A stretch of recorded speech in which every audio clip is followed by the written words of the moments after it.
One thing that seems so incredibly foreign now is whenever I think that the government exists to serve us, because it consistently is reaffirmed in my brain that I kind of exist to serve the government. Yeah. One thing you mentioned is that in bills that are passed, not on the federal level, it needs to actually represent whatever the title of the bill is. Like Save the Puppies bill will actually only be about saving the puppies. And that doesn't need to happen on the federal level. It made me think about the border bill that was attempted to be passed, the bipartisan border bill. Yeah. But if you look at like the main spending of it, Yeah. it had nothing to do with the border. No. And then people during these debates, like Kamala Harris is saying like, yeah, I was trying to pass a bipartisan border bill to save up the border, which was shut down by Republicans, which were all guided by Trump. But I'm looking at the border bill and we'll list the top 3 things in the border bill right now and the total, amount of money that was allocated for this bill. It's insane. Yeah. What was it, like 20% was actually for the border and like 80% was to other countries? Yeah. And this is done please understand, this is done intentionally for just the soundbite that took place during that debate. Republicans don't really want to fix the border because we had what is bipartisan? If one person crosses the aisle and votes to the other side, you now have officially a bipartisan bill, because a bipartisan piece of legislation was put out there to secure the border, and you guys voted no because you want the problem more than you do the solution. And then you read the bill, which most people don't. Right? And then you find out, wait a second, here was my question. What new funding or authorities did the federal government require to do what the previous administration was already doing with existing funding and authorities? What more did you need? The answer is nothing. They didn't need anything. That bill was specifically put out there with a poison pill in it, so it had to die so that the Democrats could come out and say Republicans voted against a border security bill. And look, I'm not saying Republicans don't do similar things to Democrats. I'm just saying that's the reality. Most of people have this idea that politics is primarily about policy. Politics has primarily become about marketing. And if you market well, you're successful. There was another thing that I thought was hilarious, which was the Inflation Reduction Act, which tell me how, when inflation is just the increasing of the money supply. Yeah. Let's print more money. That the solution is to print because so much money, not even for inflation, but it wasn't for inflation, but it was for green energy. Yeah. It had, tell me how that has anything to do with inflation. And they called it the Inflation Reduction. Nothing. They call it the Inflation Reduction Act because everybody in the country, regardless of where they are on the political spectrum, realizes that inflation is a problem. So if I want to get a bill passed for something that is far more controversial, I don't do the green energy bill, which by the way has some inflation stuff. No. I do the Inflation Reduction Act. And how dare you vote against it? You must not want to deal with inflation. That's what I'm saying. This is marketing. It had nothing to do with inflation. It was worse. It made it worse. It actually made it worse. Well, we're going to link to these 2 bills down below in the description. I highly recommend you guys actually look where the funding is going, because I heard about these things, immediately looked it up, and it was like I got slapped in the face. I was so confused that it just was a complete misnomer. Yeah. The other one that keeps getting discussed, which is just fascinating to me because this has already been done in Europe and repealed because it had such horrible effects. A tax on unrealized gains. Oh gosh. Are you kidding me right now? Like, how do we not understand how monumentally stupid this is?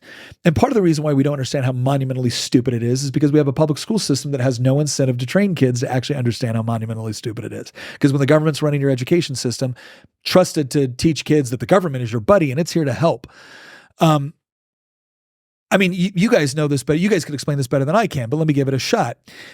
You have investments and you haven't actually realized any of the profits or the money from those investments because, well, the money that you have placed into that investment is now being used to start up a new company, or it's being used to hire people, or it's being used to build capital equipment in order to make the business more profitable so that you can get a return.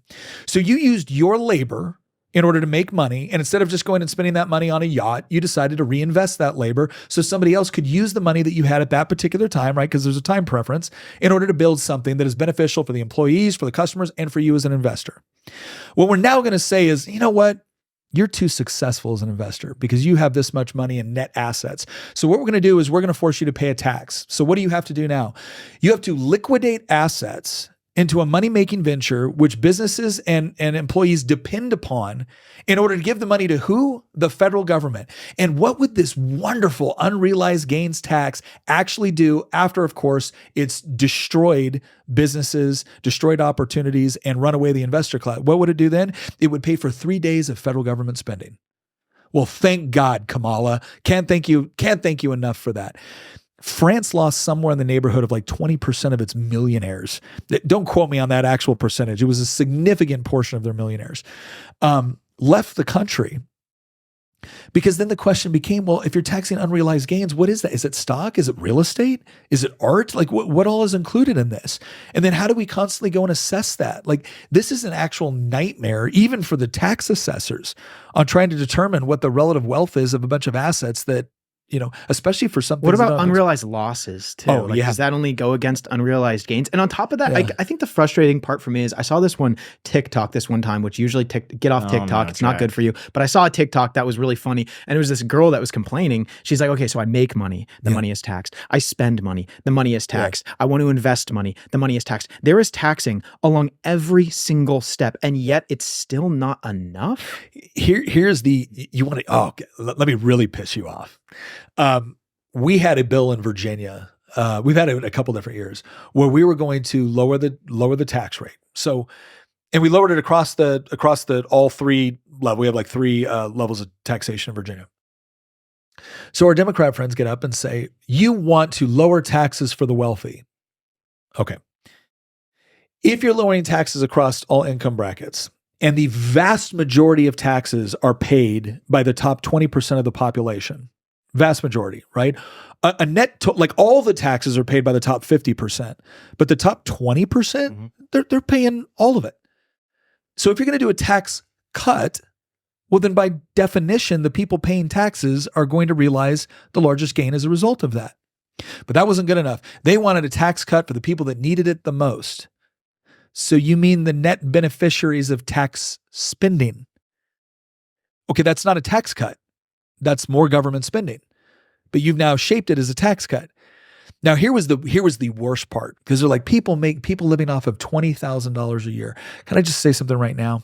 If you're living off of $20,000 a year in the United States, chances are you have no idea about all of the massive government welfare programs that we already have out there that are providing you additional assistance. In fact, when you add it all up, it ends up being that there are a lot of people are actually making more in government benefits than they are with respect to their jobs. But if I'm trying to make a really, really like edgy point on the floor, and I'm trying to talk about how mean you are for not wanting to give tax cuts to this people, I want you to keep something in mind. When they look at their income, they don't count the redistributed funds. So you pay taxes, those taxes get taken from you, and they give to this person over here. And it increases their net income by like double. But then they don't count that when they're talking about their income, because technically they didn't earn it, right? It was a government redistribution. So let's say you pay more in taxes in order to help this person that is hurting. And so they get even more. They can come back the very next year and say they're still just making $20,000 a year.